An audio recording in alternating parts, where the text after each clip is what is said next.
Bonjour et bienvenue dans ce nouvel épisode du Monde en question, le podcast de l'Observatoire des droits de la personne de l'Université de Montréal, supporté par la chaire Roméo Dallaire de l'Université Laval. Mon nom est Anne Guérin-Lévesque, étudiante à la maîtrise en affaires publiques et internationales.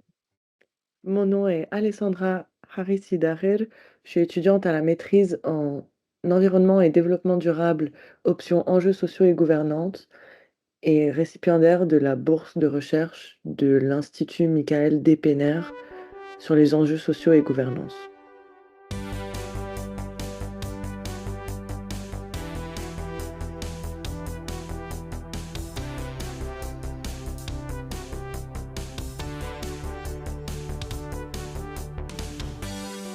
Bonjour et bienvenue dans ce nouvel épisode du Monde en question, le podcast de l'Observatoire des droits de la personne qui est supporté par la chaire Roméo Dallaire de l'Université Laval. Aujourd'hui, nous recevons M. Maxime Kijou, qui est sociologue au Centre national de la recherche scientifique, CNRS, et il travaille sur la place des travailleurs dans l'entreprise, les modèles organisationnels alternatifs, les entreprises récupérées en Argentine, le cas Décathlon et les faux-semblants de l'autonomie du travail.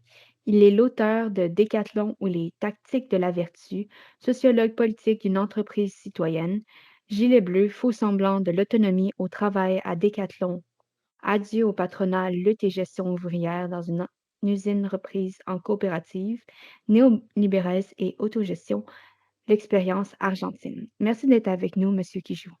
Merci à vous pour l'invitation. Ça nous fait plaisir. Alors, aujourd'hui, nous allons bien évidemment parler d'enjeux fondamentaux, soit la dignité au travail, la participation démocratique, la justice sociale, les responsabilités des nationales, notamment quant à leurs employés. Donc, comment penser les droits humains au cœur de l'entreprise globale? On pense souvent à l'entreprise comme un simple espace économique guidé par la performance et la productivité, et pourtant, vos travaux invitent à la considérer autrement comme un espace social et politique où se négocient des rapports de pouvoir, des valeurs, des formes d'organisation du travail. À ce titre, les entreprises deviennent un lieu central pour penser les droits de la personne, qu'il s'agisse des conditions de travail justes, de dignité, de santé, de participation aux décisions ou encore du droit à un environnement sain. Vous montrez notamment que les politiques d'entreprise ne sont jamais neutres, que l'autonomie peut parfois révéler d'une mise en scène et que la rentabilité demeure la boussole dominante. Cette perspective permet d'élargir notre réflexion sur les droits humains dans les démocraties libérales, en particulier au sein des multinationales occidentales. Donc, pourquoi dites-vous que l'organisation du travail est une question politique? Comment les valeurs façonnent-elles les modes d'organisation? Alors ça, c'est une vaste question qui est aussi sans doute aussi ancienne que le monde du travail lui-même. C'est une question ancienne, plus récemment avec la naissance du capitalisme. Alors je ne vais pas faire, un cours d'histoire un cours d'histoire économique, ça vaut pas la peine. Je pense que beaucoup de gens ont en tête l'évolution du capitalisme qui est au départ, une accumulation par définition du capital avec un fort désir de rentabilité. Puis assez vite, finalement, on s'est aperçu des dérives que portait en fait ce système économique et on a cherché à l'amender, alors de façon plus ou moins radicale, pas trop, de façon radicale du côté de la philanthropie par exemple, du côté aussi du catholicisme social, du côté, voilà d'une partie en fait du réformisme, qu'il soit de droite ou de gauche, qui a tenté progressivement de trouver des solutions pour que, le capitalisme soit moins dur et moins, sévère à l'égard de ceux qui produisaient en fait ces richesses au sein de ces entreprises et puis d'autres formes plus radicales qui ont été, parfois des, versions socialistes avec une volonté, plus ou moins forte d'éradiquer carrément le capital pour que tous les fruits du travail, reviennent aux travailleurs. Donc la question politique, elle est aussi ancienne que le capitalisme, si je puis dire. Hem, Elle prend des formes un peu différentes récemment, puisque depuis les années, on va dire, le début des années 2000, hem, l'entreprise, est de plus en plus perçue comme citoyenne par les entreprises elles-mêmes ou par des penseurs du management qui considèrent que, il faut donner une vertu, que l'entreprise a plein de vertus, pas simplement économiques, elle a des vertus sociales, elle a des vertus, morales également et que ces vertus, peuvent en fait, à la fois améliorer le fonctionnement du capitalisme lui-même, mais aussi avoir des retombées sur la société. Donc, dès que lors qu'on déplace un peu la mission du capitalisme et de l'entreprise, cette entreprise peut avoir vocation, à s'occuper de dimensions sociales, de dimensions écologiques, de dimensions territoriales et ça, c'est quelque chose qui s'est progressivement imposé aussi sous le coup des critiques contre l'entreprise capitaliste uniquement tournée vers la rentabilité et c'est un modèle qui, s'est développé, progressivement à la faveur de rapports, d'institutions internationales, d'ONG aussi qui ont commencé à critiquer certaines dérives, notamment dans la chaîne de valeur, hein, parce que tous les pays, ou une grande partie des pays, occidentaux ont commencé à délocaliser une grande partie de leur production, ailleurs, dans les Suds, notamment, en Asie et tout ça a conduit en fait à de grosses critiques en fait du système capitaliste qui les a conduits en fait à repenser cette entreprise, en tout cas une partie, qui fait qu'aujourd'hui, eh ben, les entreprises, se revendiquent comme Decathlon, on va sans doute en parler, comme des entreprises avec des démarches citoyennes, tournées vers le bien-être de leurs salariés, mais aussi le bien-être, de la société en règle générale, en proposant des produits qui seront, accessibles à tous pour le sport, que d'ailleurs faire du sport, personne n'est contre a priori, hein, mais aussi, vers des questions écologiques, en se présentant finalement comme une entreprise, qui est là pour faire le bien. Voilà. Pourquoi l'entreprise est politique? Bah, déjà parce qu'elle a un effet sur les conditions d'existence. C'est ça qui a été en fait l'enjeu, on va dire, de pouvoir, pendant très longtemps et ce l'est encore, mais avec une autre définition, avec, qu'est-ce que l'entreprise peut apporter à la société aujourd'hui? Est-ce qu'on pourrait dire que les multinationales et les entreprises sont devenues des genres d'écosystèmes qui reproduisent une espèce de société? Et à ce titre, on peut dire que les entreprises ont désormais une obligation de s'attarder sur donner des droits et donner un environnement plus sain à leurs travailleurs. Alors, les entreprises et les multinationales, c'est des catégories qui sont, très englobantes, avec des réalités très différentes entre, les multinationales qui feront, de leur, cœur de métier, la production de pétrole et des multinationales qui vendront des articles de sport. Donc, c'est difficile de parler de façon générique. Il y a sans doute des traditions nationales qui sont très fortes d'un point de vue des valeurs et de la morale, mais aussi d'un point de vue de la légalité. C'est pas du tout la même chose, d'être une multinationale française, et d'être une multinationale, finlandaise ou américaine, puisque les législations sont un peu différentes sans doute. Donc, parler de façon assez transversale, c'est un peu compliqué, me semble-t-il. Après, ce qu'on peut voir de façon, un peu récurrente, c'est qu'on observe effectivement, des influences entre les différents types d'entreprises, de multinationales, qui, consistent en fait effectivement à chercher à, ne pas apparaître, trop comme, des entreprises tournées vers la rentabilité. On le voit par exemple, alors là je suis, du coup au séjour à Montréal, les aéroports, je ne sais pas si vous avez déjà remarqué ça, mais sont très souvent investis par les grandes multinationales en termes de publicité et systématiquement, c'est des publicités qui sont tournées jamais vers, le cœur de métier d'une certaine manière. C'est toujours vers un idéal, que ce soit dans le bâtiment, dans le pétrole, souvent les entreprises les plus polluantes d'ailleurs, hein, qui vont vouloir défendre une espèce d'image très vertueuse finalement d'un point de vue écologique et social de leurs activités. Donc il y a cette volonté très importante, sans doute, d'invisibiliser les parties les plus, heu, contestables, en fait, de leur activité au profit, d'un ensemble d'activités qui feront alors ce qu'on appelle régulièrement du social washing ou du greenwashing, qui permettront, en fait, de donner une image beaucoup plus avenante, en fait, de l'entreprise. Ça passe par des c'est ça qui est intéressant, en tout cas, ce qu'on a pu étudier avec Decathlon, c'est qu'une fois qu'on a dit ça, il ne faut pas verser dans le cynisme en disant que ça sert simplement en fait de la communication. Derrière, on va s'apercevoir que toutes ces politiques de responsabilité sociale et environnementale, pour le dire vite, vont avoir des effets très importants aussi parmi les travailleurs qui vont se charger en fait de mettre en place ces applications, excusez-moi, à mettre en application ces politiques-là, mais y compris les salariés qui vont en fait voir que leur entreprise cherche à développer cette image sociale et écologique. Donc, effectivement, très souvent, c'est dans un but de communication, mais la communication est performative, comme on dit. Elle a des effets politiques sur ceux qui sont chargés de le faire et sur les salariés, y compris les plus éloignés, qui vont dire: «Mais attendez, il y a un gouffre entre ce que vous proposez d'un point de vue de l'image, de la communication et un peu un gouffre, ce qui peut, de la réalité, de notre activité, de nos conditions de travail». Et c'est dans ce gouffre, en fait, que très souvent, en fait, la contestation s'établit et permet de créer un rapport de force sur l'entreprise en disant: «Il faut vous rapprocher de la communication, des valeurs que vous prônez».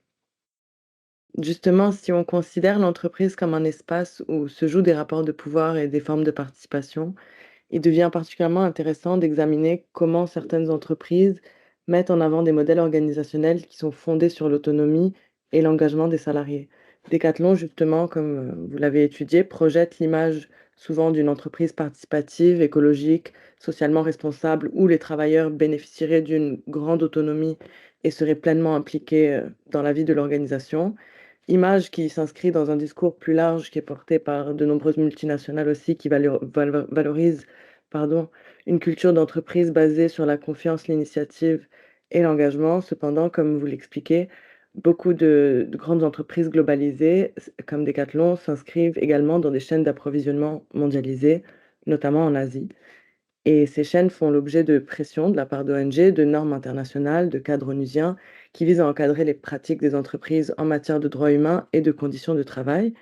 Une situation qui met en lumière une tension entre image responsable que l'entreprise projette et la réalité des dynamiques de production globalisées, qui renvoie également à des enjeux plus larges, comme les conditions de travail dans les chaînes de valeur mondiale, la Mmh. responsabilité sociale des multinationales et les formes parfois indirectes ou structurelles de violation des droits humains. Pour, revenir à votre enquête sociologique sur Decathlon, elle permet justement d'examiner ces questions de manière concrète, en analysant la manière dont l'autonomie et la participation sont mises en œuvre dans l'organisation du travail. C'est une question un peu large, mais rapidement, comment est-ce que cette enquête à ce sujet de l'autonomie auprès des travailleurs chez Decathlon, Mmh. qu'est-ce qu'elle révèle, de manière la plus flagrante? Et qu'est-ce que cela signifie ou pourquoi est-ce que vous parlez de faux semblants de D'accord. l'autonomie? Alors, c'est une question, en fait, je vais essayer de répondre en 2 temps. Mmh. En 1er temps, sur la question plus générale, en fait, de la de la question de l'autonomie, de la politique de l'autonomie à Decathlon. Hem, Effectivement, Decathlon développe une politique managériale qui consiste, dès le premier jour, indépendamment de votre, statut, de votre ancienneté, à vous, dire que vous êtes un salarié autonome. Alors moi, je rappelle qu'on a fait une enquête pendant 3 mois avec un collègue en tant que vendeur à Decathlon. C'est comme ça qu'on a pu examiner, en fait, cette politique, en live, si je puis dire, quoi, hein, en immersion. Et dès le premier jour de formation, effectivement, le formateur nous a dit, on était donc mon collègue et moi et 3 étudiants qui étaient là pour quelques semaines simplement. On nous a indiqué qu'on pouvait changer les prix, qu'on pouvait changer les stocks, qu'on pouvait changer le rayon, donc avoir une grande liberté et au contraire, on nous incitait finalement à prendre toute une série d'initiatives. C'est quelque chose qui est tout à fait étonnant puisque, en règle générale, dans la grande distribution, c'est plutôt l'inverse qui se passe et c'est souvent en fait, des ordres qu'il faut exécuter, surtout quand on est tout en bas de l'échelon. Donc là, c'était très intéressant d'examiner ce cas et ce qui nous a plus marqué d'une certaine manière, c'est que contrairement à l'image que veut donner Decathlon avec cette autonomie, avec un souci de bienveillance, puisque souvent l'autonomie est associée en fait à laisser plus de marge de liberté aux salariés pour que les salariés puissent mieux s'organiser, avoir moins de pression et puissent travailler avec plus de liberté tout simplement, pour le dire plus assez simplement. Heu, Or, nous, ce qu'on va s'apercevoir, c'est que cette autonomie a pas cette fonction-là, finalement. L'autonomie qui est donnée, elle est fortement incitative dans la direction que veut l'organisation aller, d'une certaine manière. C'est-à-dire qu'on va pas forcément laisser plus de marge de liberté, ou en tout cas cette marge de liberté, elle va être destinée essentiellement en fait à maximiser la rentabilité. Donc à côté de cette autonomie, il va avoir un ensemble de prérequis qui va concerner, la rentabilité de l'entreprise et qui finalement, vont contraindre les salariés à devoir, plus qu'une autonomie, montrer une forme d'engagement dans l'entreprise et dans l'activité de l'entreprise. C'est une autonomie qui vise pas à laisser plus de liberté dans l'exécution des tâches, mais à inciter les travailleurs à maximiser leur temps de travail et leur productivité d'une certaine manière. Donc c'est pas du tout la même chose et à quoi ça conduit? Ça conduit à 2 phénomènes importants. Le premier, c'est que socialement, en fait, ce qu'on a découvert, c'est que ça correspondait pas à tout type de public salarié et que cette idée d'incitation, en fait, à l'autonomie correspondait à certaines classes sociales, souvent les plus favorisées. D'accord? Les gens qui viennent de milieux plus populaires vont pas se retrouver finalement dans cette notion de l'autonomie. Pas qu'elle est pas inventive, c'est pas du tout la question, mais disons qu'elle a une vision de l'autonomie qui est un peu différente en général. Alors là, je parle de façon, très générale, hein. Évidemment, il y a des cas particuliers qui diffèrent. Et comment dire? L'autre aspect extrêmement important, c'est que cette politique est assez discriminatoire, puisque être autonome, ça veut dire être, très engagé dans l'entreprise et ça réclame 2 choses, la disponibilité et la mobilité. Et on sait bien que ces 2 critères sont des critères extrêmement discriminatoires pour les femmes. Être disponible, ça veut dire arriver avant les horaires et partir avant les horaires. Être mobile, ça veut dire aller de l'autre côté de la France et avoir des difficultés pour s'occuper, de ses enfants. C'est pas que je dis que la femme est censée faire ça, mais c'est que la réalité sociale fait que les femmes sont plus, sur la gestion du foyer que les hommes. Donc ça a des effets extrêmement forts puisque pour être promu dans Decathlon, il faut être disponible et mobile et on voit bien que en termes de progression sociale, si les chiffres sont à peu près les mêmes au niveau des salariés, dès qu'on montre dans l'encadrement, il y a essentiellement des hommes aux 3 quarts et les femmes disparaissent, petit à petit. Donc ça, c'est quelque chose qui est extrêmement problématique puisqu'en fait, c'est une autonomie qui est tournée vers l'organisation, vers, ses objectifs et dessert finalement, ne sert pas véritablement la cause des travailleuses et des travailleurs. Et pour en venir à l'échelle plus globale, puisque c'est une multinationale, Decathlon, qui est présente, alors je ne me souviens plus exactement du nombre de pays, mais dans des dizaines de pays, et ces chaînes de production sont également établies en Asie du Sud-Est, mais aussi en Tunisie, un pays dans lequel qu'on a étudié avec mes collègues. Et en fait, qu'est-ce qui se passe dans les usines tunisiennes? Les salariés, les ouvrières ne sont même pas au courant que l'entreprise, pour laquelle elles travaillent, travaille pour Decathlon. Pour elles, Decathlon, c'est une entreprise parmi d'autres dont elles ne bénéficient aucunement ni des garanties sociales, ni, des politiques managériales. Donc on voit bien que en France, cette politique-là est extrêmement ambivalente et qu'à l'international, elle est inexistante. Est-ce que, en ce sens, l'engagement des salariés peut constituer surtout un outil de mobilisation? Ou est-ce qu'il peut aussi devenir, dépendamment de la manière avec laquelle on l'instrumentalise, un mécanisme de contrôle? Et puis aussi, est-ce qu'on peut parler d'une forme de paternalisme modernisé? Absolument, je pense que c'est une forme d'actualisation du paternalisme, qui prend des formes nouvelles, c'est Decathlon est une entreprise qui appartient à une grande famille, d'industriels français qui s'appelle le groupe Mullier, la famille Mullier, qui n'est pas cotée en bourse, mais qui a un système extrêmement, présent, en France et une des familles les plus riches de France, qui est une famille qui vient du textile au départ, dans le Nord où les entreprises textiles étaient très implantées et qui, dans les années 70, au moment où le textile, commence à être délocalisé en Asie du Sud-Est, décident en fait de reconvertir leur activité dans la grande distribution. Et très souvent dans les usines textiles du nord de la France, le paternalisme, le catholicisme social était très présent et c'est donc une continuité qu'on retrouve à Decathlon qui est, dont l'un des fondateurs est l'un des cousins finalement de cette famille-là. Donc effectivement, il y a tout à fait une filiation importante qu'on retrouve ici même dans cette notion de l'autonomie. J'ai envie de vous dire qu'on peut passer du contrôle à la contestation. C'est-à-dire que l'autonomie, elle vise à, pousser les salariés à une motivation maximum, à, un engagement plein et entier pour l'entreprise. On parle de communauté décathlonienne, c'est-à-dire qu'on rentre à Décathlon, on est déjà accueilli par une politique de convivialité très importante, hein, le tutoiement est obligatoire, on est là pour détente, les lignes hiérarchiques sont extrêmement allégées, c'est-à-dire que quand vous êtes consommateur, vous pouvez aussi bien travailler avec, consommateur, vous pouvez aussi bien avoir affaire au directeur du magasin qu'à un salarié lambda, donc on ne voit pas véritablement les hiérarchies. Et l'autonomie, en fait, vise, à stimuler au maximum, derrière cette politique de convivialité, les salariés, hem, avec la promesse d'évoluer rapidement. Un salarié à Decathlon, dès qu'il passe en CDI, en 2-3 ans, il peut devenir directeur de magasin. En quelques années, il peut devenir, directeur d'une région et à terme, il peut avoir son propre produit passion. Par exemple, je me souviens à l'époque où on a enquêté, on avait rencontré un responsable de rayon dont le rêve était de développer la filière baseball, par exemple, en France.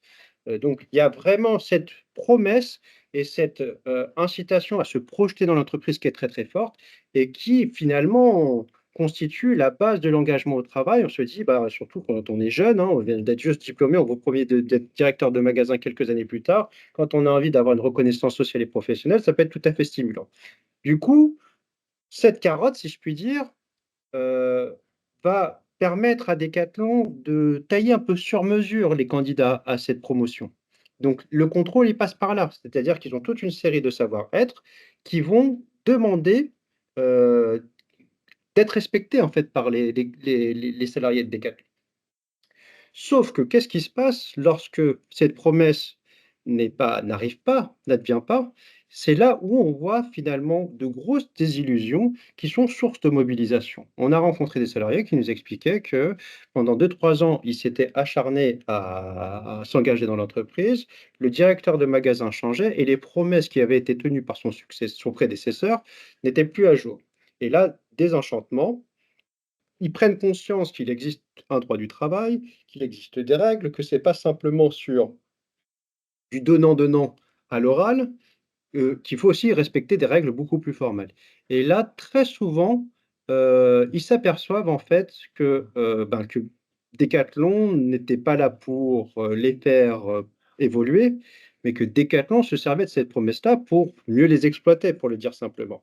Et c'est là où très souvent, il y a un truc qui se passe, pour le dire simplement, dans la tête des gens et commence à se mobiliser. On a vu un syndicalisme contestataire beaucoup se développer ces dernières années, puisque en fait, tout ce qui était politique paternaliste un peu plus générale, c'est-à-dire inviter les collaborateurs en dehors du travail, tous les espaces et les politiques de sociabilité se sont aussi, réduits ces dernières années.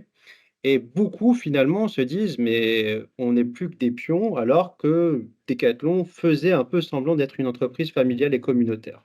Donc depuis quelques années, on a vu un syndicalisme contestataire complètement, se développer très rapidement à Decathlon, au point que ce syndicalisme-là est, mmh, dominant désormais à Decathlon.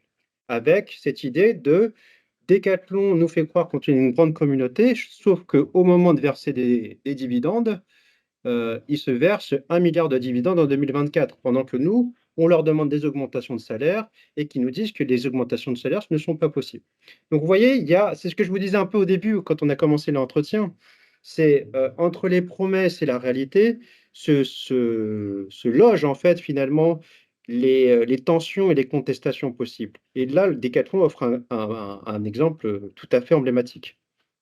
Oui, absolument. Ben justement, aujourd'hui, on voit que de nombreuses, multinationales mettent de l'avant, un engagement marqué envers tout ce qui est développement durable et responsabilité sociale des entreprises.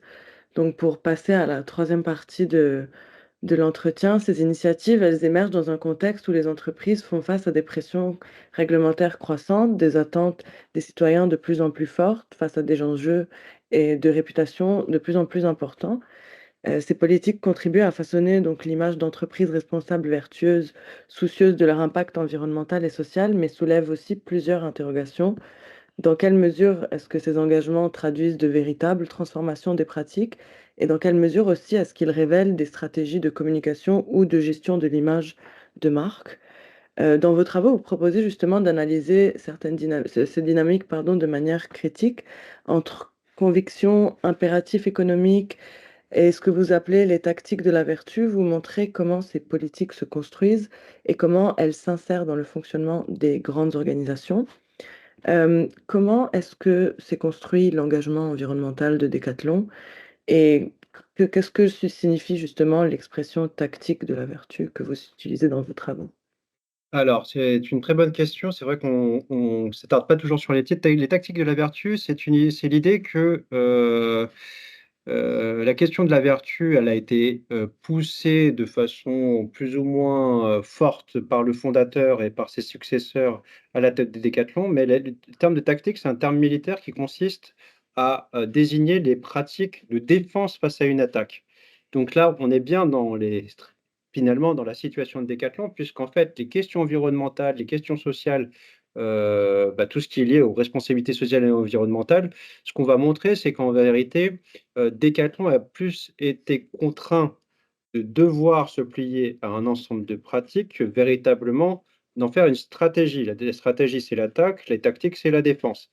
Donc c'est vraiment ça, en fait, l'idée du titre et on s'aperçoit finalement que en faisant cette enquête, que les questions environnementales, en particulier à Decathlon, sont le fait d'entrepreneurs de cause internes, de salariés qui ont conscience, en fait, de ces enjeux-là très tôt au début des années 2000, qui vont prendre leur bâton de pèlerin et qui vont commencer à militer dans leur petit coin, si je puis dire, au sein de l'entreprise. Souvent des cadres, hein, c'est plutôt, de l'encadrement que par ces initiatives et qui vont progressivement, en fait, rendre, donner une existence en fait à ces politiques-là, à la faveur d'un contexte plus général où les ONG, des ONG, l'ONU, tout un ensemble d'instances commencent à mettre la pression aussi sur ces questions-là. Alors effectivement, il y a le réchauffement climatique qui est passé par là, les préoccupations autour de l'écologie qui se sont et je pense qu'on en fait, en tant qu'individu, tout simplement, on observe les effets du réchauffement climatique. Je pense que c'est quelque chose de global qui peut inquiéter et qui, du coup, vont forcer un peu, quelque part, les entreprises à devoir adopter ces problématiques en interne. Progressivement, certains, il y a un département de services du développement durable qui va se créer. Des de comment dire? De l'argent va être un peu mis sur la table, mais ce qu'on montre, en fait, très vite, c'est que les personnes les plus investies au sein de Decathlon vont assez vite désenchanter puisqu'en fait, pour 2 raisons. La première raison, c'est que beaucoup considèrent que les moyens qui sont mis à disposition sont tout à fait insuffisants pour mener à bien la mission que se fixe d'un point de vue environnemental Decathlon et de l'autre, beaucoup vont, à force de faire progresser leurs réflexions, vont se dire: «Mais, la question de la croissance en tant que telle, en tant que philosophie d'entreprise, n'est pas contestée. Or, qu'est-ce qu'observent en fait beaucoup de spécialistes de l'écologie? C'est qu'il faut réduire la production à un moment donné. On produit trop, on produit mal et ça a des conséquences, des répercussions écologiques majeures. Surtout dans le secteur de Decathlon, qui est la grande distribution, qui est le textile, qui est quand même un des secteurs les plus polluants au monde. Donc à un moment donné, ces gens-là qui sont extrêmement convaincus sont un peu dans une contradiction absolue en disant: «Moi je suis là pour me développer, l'écologie au sein de Decathlon et en même temps, moi je suis un écologiste convaincu et en même temps je travaille dans un des secteurs les plus polluants au monde. Donc qu'est-ce que je fais?» et cet exemple-là, il est assez fort, en la matière puisque Decathlon, par exemple, veut introduire ce qu'on appelle la seconde main, sauf que la seconde main ne vient pas remplacer les produits neufs. Il vient s'ajouter et devient comment dire? Un marché supplémentaire et là, c'est complètement à l'inverse de ce qui est censé être une politique écologique, y compris pour une entreprise. Donc tout ça fait que, finalement, Decathlon, effectivement, va chercher à aller, sur ces terrains-là, mais avec des limites, immenses puisque, le sacro-saint profit n'est pas destiné finalement à améliorer l'écologie, la planète ou la santé des gens. Ça reste une entreprise intrinsèquement capitaliste qui est là pour tirer des bénéfices. Mais à quelque part, moi, j'ai rien contre ça d'une certaine manière. Mais tirer des bénéfices qui va vers quoi et vers qui? Qui va vers alors, des actionnaires, alors, c'est pas des actionnaires extérieurs, c'est les actionnaires de la famille, et avec une idée d'enrichissement essentiellement tournée vers l'entreprise. Donc maintenant, on va s'attarder sur les multinationales et les droits humains dans le Sud global notamment. Les chaînes d'approvisionnement mondialisées vont lier directement les multinationales occidentales aux conditions de travail dans le Sud global. Elles vont influencer les standards sociaux, les droits du travail et parfois les violations qui les accompagnent. Donc, entre les pressions des ONG, comme vous l'avez mentionné, les normes internationales, les impératifs de compétitivité, la responsabilité des entreprises devient une question de politique centrale. Penser les droits humains aujourd'hui, c'est aussi interroger le pouvoir des multinationales dans l'économie globale.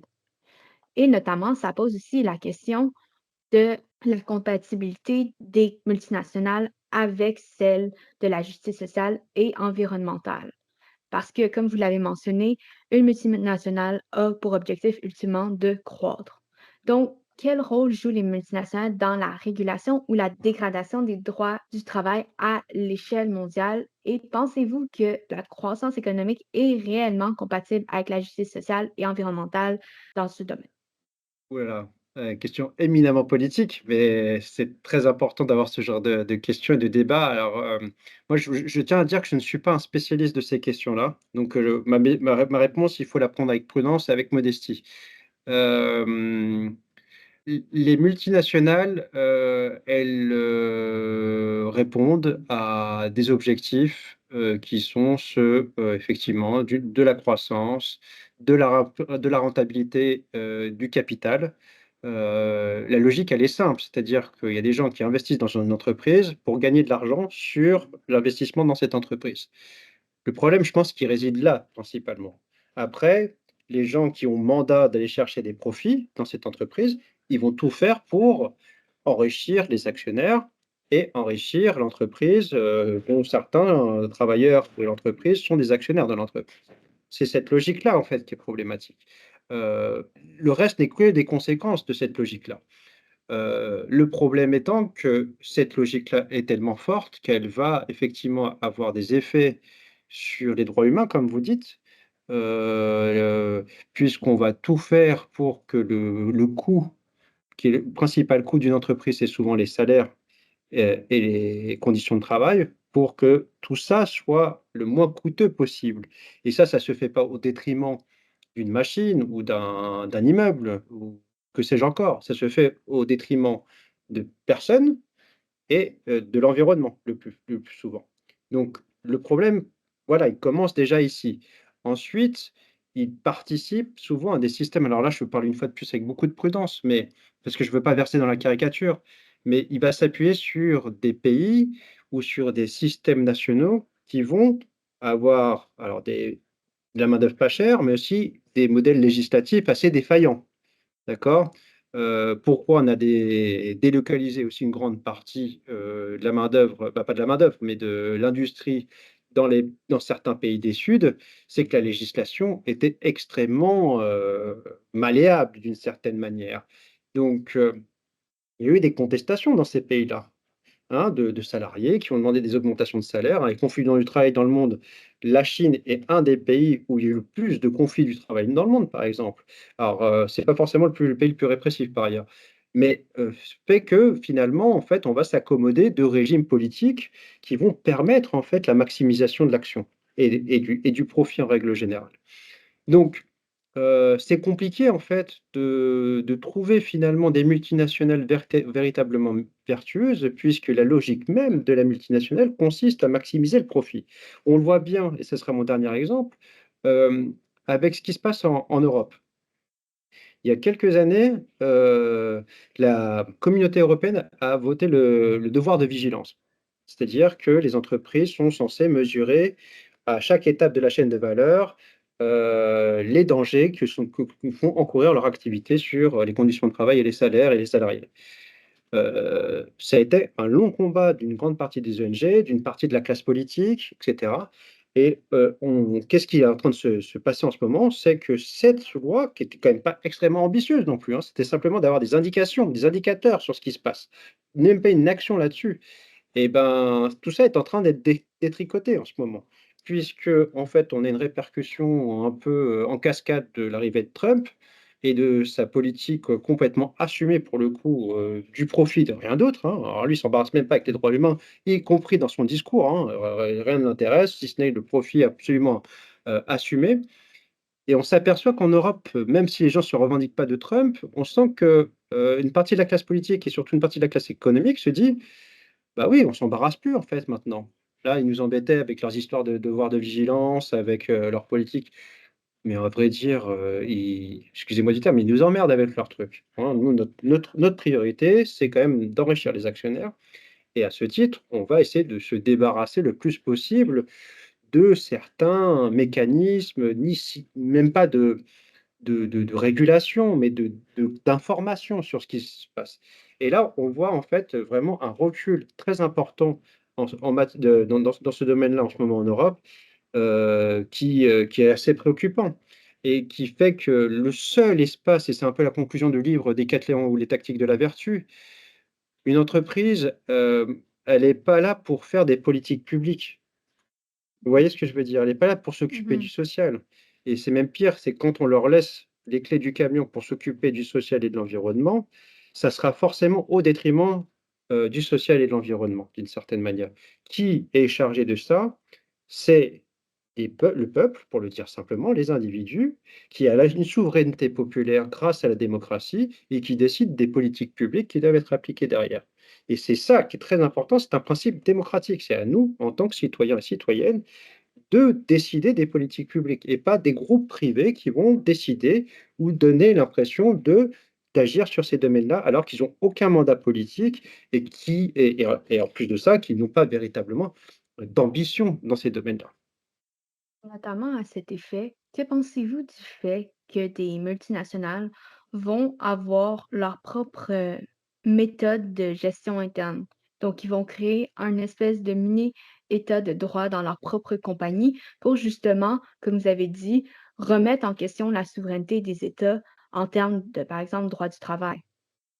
Alors, bah, ça pose un voilà, ça pose un vrai problème, un vrai problème social, je pense, premièrement parce que c'est rare, que ces politiques-là soient mieux-disantes que la législation nationale. Mais ça peut arriver, hein, ceci dit, hein. On l'a vu justement dans le cas de Decathlon, où, Decathlon a cherché à s'établir en Éthiopie, par exemple, et ont été confrontés, en fait, à des difficultés de stabiliser leur main-d'œuvre, puisqu'en fait, l'Éthiopie est le pays, je crois que l'un des pays où, le niveau de vie le plus bas au monde, en fait.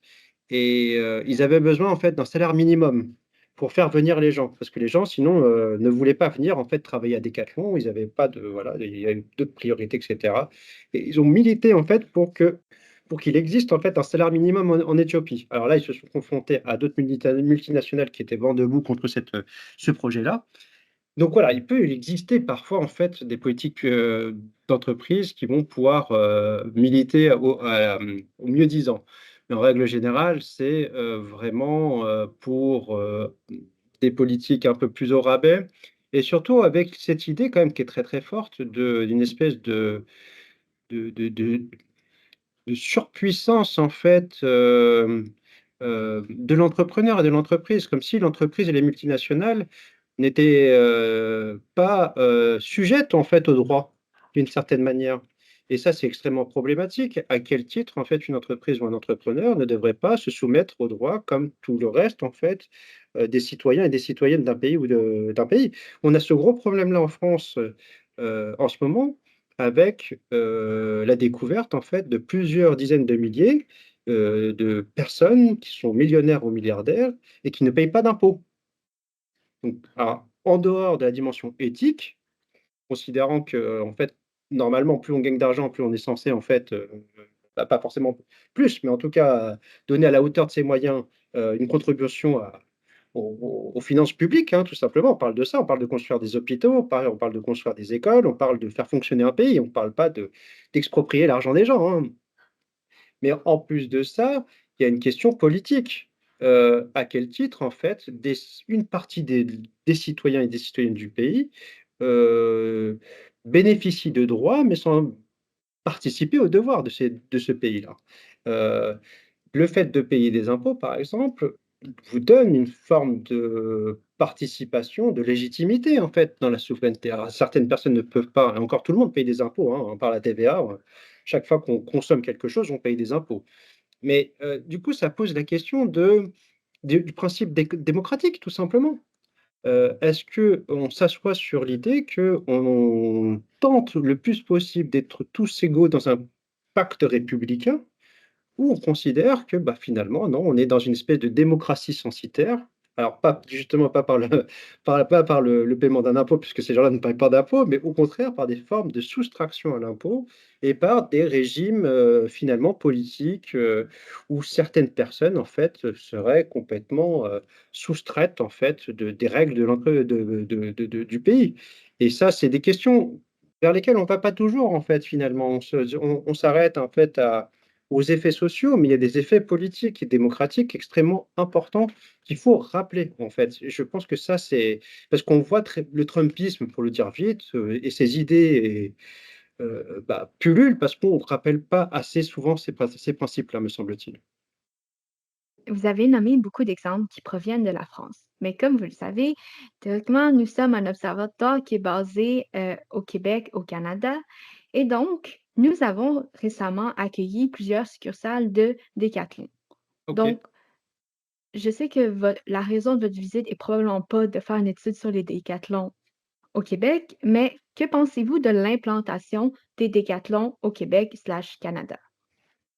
Alors, j'ai vu qu'il y avait un très grand magasin qui s'est installé dans le centre de Montréal, en plein cœur, là, au Sainte-Catherine, dans un mall qui est. Alors, j'ai Le pas vu, je suis centre-ville. rentré dans le centre commercial, mais je suis pas allé voir le magasin, mais qui a l'air très très grand. Ce que je peux vous dire, c'est que nous, on a un peu suivi les techniques d'implantation ailleurs qu'au Canada, mais je pense qu'au Canada, ça sera pareil. J'invite d'ailleurs qui veut aller étudier l'implantation de Decathlon au Canada, ça sera très intéressant de pouvoir l'examiner. Mais on a suivi, des collègues ont suivi en fait son implantation au Mexique. Et c'est très intéressant parce que la technique est un peu toujours la même finalement. C'est-à-dire que on va vouloir montrer que le cœur de l'activité est une activité qui est bonne pour la société. Puisque faire du sport, rendre le sport accessible à tous, personne n'est contre. En plus, alors je ne sais pas si ça a été le cas au Canada, mais en France, en tout cas, il y a eu une montée très forte des incitations à faire du sport pour réduire les maladies cardiovasculaires, pour réduire le cancer. Les cancers évitables peuvent être évités, une proportion de cancers évitables qui est énorme en faisant simplement un peu d'activité physique régulière. Donc, Decathlon surfe complètement sur cette tendance-là. En s'implantant au Mexique, pays qui souffre d'un des taux d'obésité les plus hauts, du monde, hein, je crois que l'Égypte ou quelque chose comme ça et les États-Unis, forcément, c'était du pain béni d'arriver dans un pays à dire: «Bah, regardez, nous, on va vendre des produits qui sont bons pour la santé et on va les faire pas cher pour faire en sorte que tout le monde puisse les acheter et que tout le monde puisse faire du sport». Donc quelque part, ils ont complètement, dupliqué leur modèle, leur mot d'ordre et ils se sont même implantés dans certains quartiers populaires en disant: «Bah, vous allez voir, nous, on a aussi une répercussion sociale sur un quartier. On va créer, un petit stade qui va permettre aux gens du quartier de venir jouer au foot» et cetera. Sauf que qu'est-ce qui s'est passé quelque temps plus tard? Eh ben, on est retourné dans ce magasin était fermé et pourquoi il a été fermé? Tout simplement parce qu'il était pas rentable. Donc voilà, on voit bien les contradictions finalement. C'est-à-dire qu'on vient avec un message qui consiste en fait à, à dire: «Regardez quelle belle entreprise, on n'est pas là pour, faire des profits», hein. Ça, c'est le terme de l'ancienne directrice générale de Decathlon, hein. Les profits ne sont pas la priorité de Decathlon. C'est même pas moi qui exagère le message, hein. Ça a été, je peux même retrouver, hein, c'était dans l'Express en 2023, un magazine français. Donc voilà, il y a quand même quelque chose qui est de l'ordre un peu du faux semblant, une fois de plus, et qui, sera certainement la même chose au Canada. Alors, je ne sais pas si vous aurez l'occasion de faire un entretien avec un responsable de Decathlon peut-être, mais ou si des sociologues, étudieront Decathlon ici, mais je ne serais pas du tout étonné que ça soit exactement pareil, puisque c'est un modèle auquel ils sont très attachés.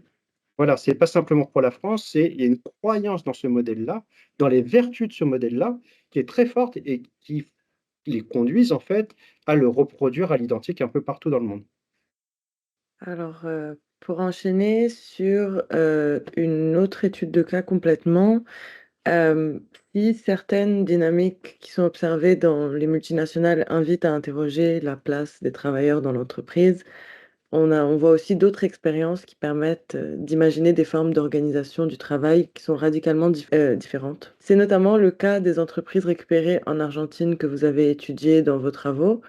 Donc, à la suite des crises économiques majeures qu'a connues le pays, en particulier au début des années 2000, de nombreux travailleurs se sont retrouvés confrontés à la fermeture ou à l'abandon de leur entreprise par leurs propriétaires. Dans certains cas, ils ont choisi de reprendre collectivement ces entreprises pour maintenir l'activité et préserver leur emploi. Donc, ce sont des expériences et des exemples d'autogestion qui renversent en partie les rapports traditionnels du pouvoir au sein même de l'entreprise, puisque ce sont désormais les travailleurs eux-mêmes qui organisent la production, prennent les décisions et expérimentent d'autres formes de gouvernance collective. Ces initiatives, elles soulèvent des questions importantes concernant le droit du travail, la participation des salariés et les formes possibles de démocratie économique, puisqu'elles invitent aussi à réfléchir les limites du capitalisme traditionnel comme on le connaît et aux alternatives qui peuvent émerger dans des contextes de crise.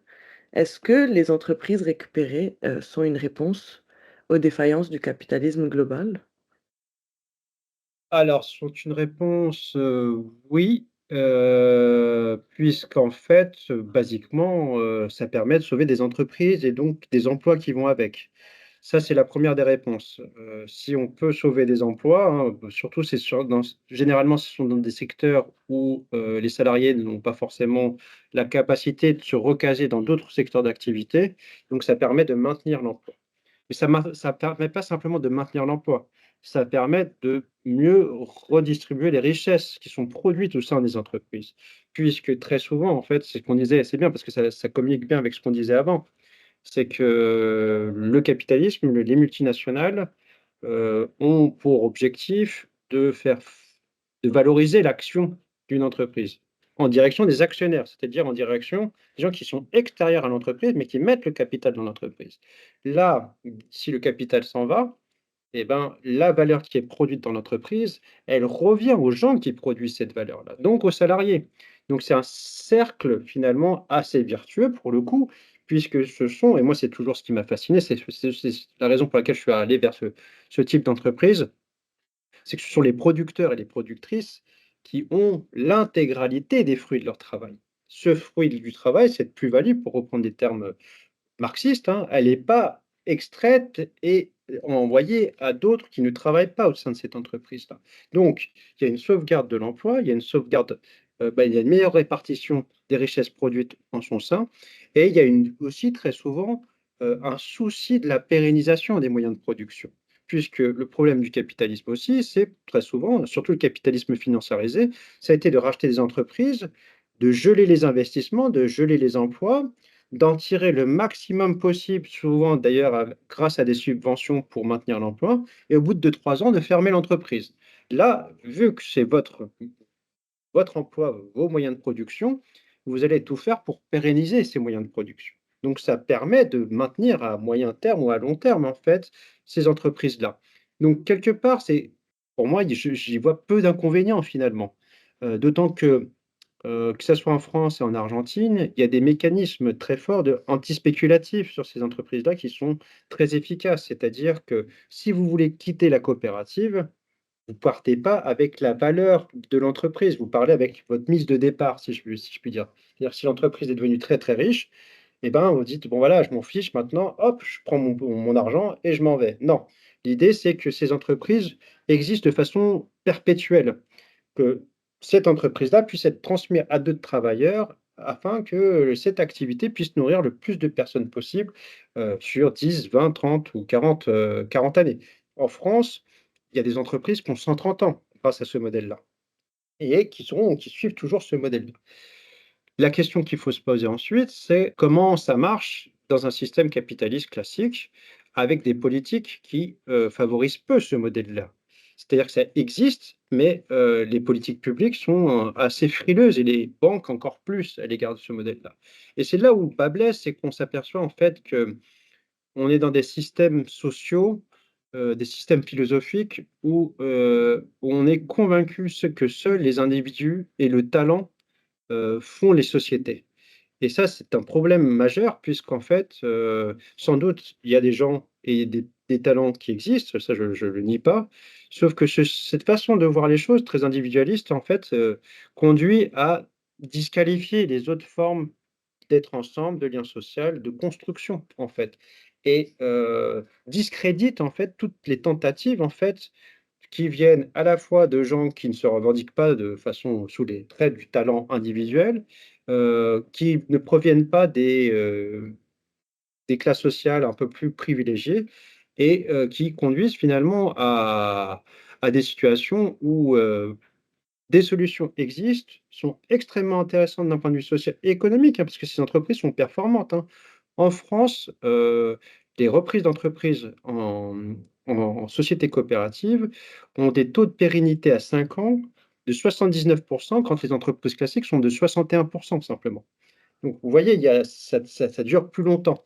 Donc ce qui fait que c'est même plus des, raisonnements logiques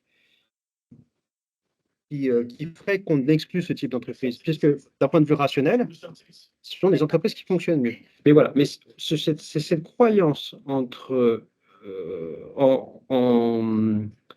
le self-made man, non, mais c'est quelque chose qui doit être interrogé historiquement, puisque en fait, ce genre de système n'existait pas ou existait peu à d'autres époques, font que bah, ces entreprises-là ont beaucoup de difficultés à exister aujourd'hui.